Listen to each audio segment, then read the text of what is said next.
Bueno, muy bien, estimadísimos, y vamos a continuar entonces con los últimos mecanismos de defensa. Formación reactiva. Existen dos maneras de ejercer este mecanismo. El primero consiste en querer demostrar a los demás aquello de lo cual carecemos. Dime de qué te las das y te diré de qué careces. La persona que viene diciendo, no, es que yo soy muy humilde. Realmente si lo fuese no lo diría. No, es que yo soy muy inteligente. Permíteme dudarlo. No, es que yo tengo mucha plata. Por ahí lo del bus. No, es que yo conozco y he viajado por todo el mundo. Y por ahí no es cierto, ¿no?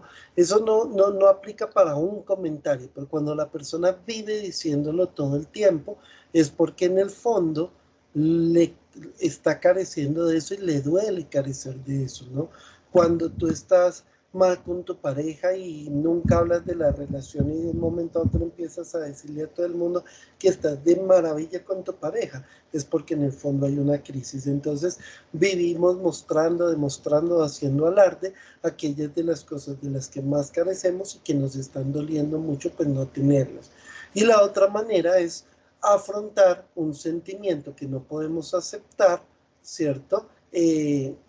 Transformar, perdón, un sentimiento que no podemos aceptar por otro que sea aceptado socialmente y que termina siendo pues un actuar de manera contraria a nuestro instinto o emoción.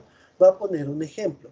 La persona a la que le hace alguien bullying y entonces en lugar de colocar el límite y de manifestar que no le gustó y de tomar una distancia, termina es tratando de hacerlo amigo y haciéndole favores y tratando de sonreírle todo el tiempo, pensando que con eso pues va a evitar el ataque de la otra persona y realmente pues no es una manera asertiva de funcionar.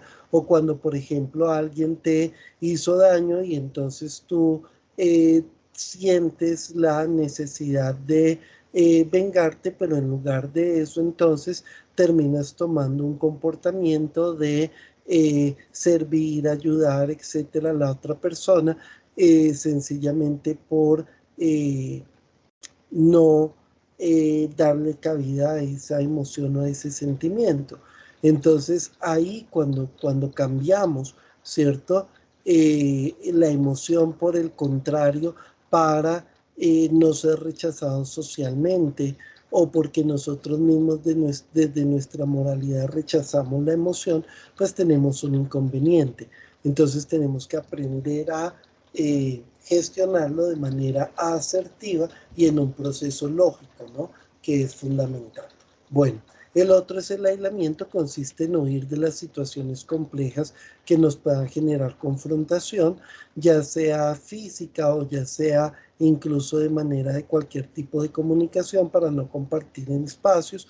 Tratamos de separarnos o de apartarnos de familiares, amigos, incluso del trabajo de la sociedad, y esto se da por una cosa muy sencilla, ¿no? No queremos ser rechazados, no queremos ser culpados, no queremos ser aislados por otros y entonces en el fondo terminamos haciéndolo con nosotros mismos.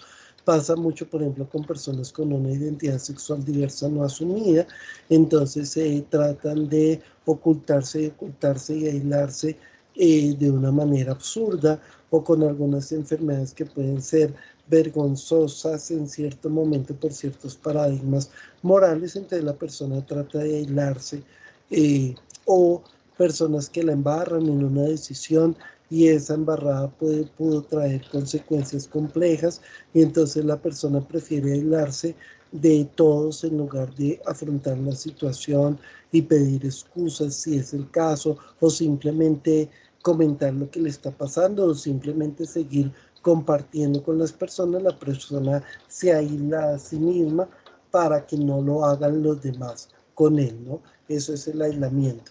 Y hay otro que es la introyección, que es muy común en la adolescencia y consiste en incorporar elementos de la personalidad de otro para lograr mayor seguridad y aceptación.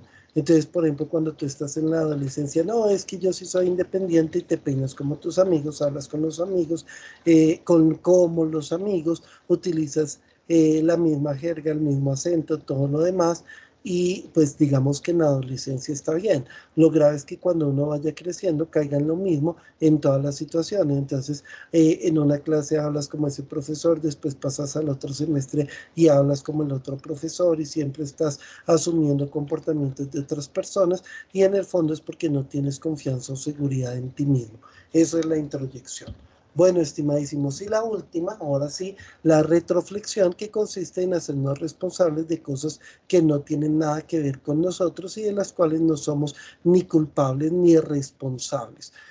Y eso lo hacemos por varios motivos: buscar aceptación, calmar culpa o emplear esa situación como un distractor para no trabajar y construir en nuestra propia vida.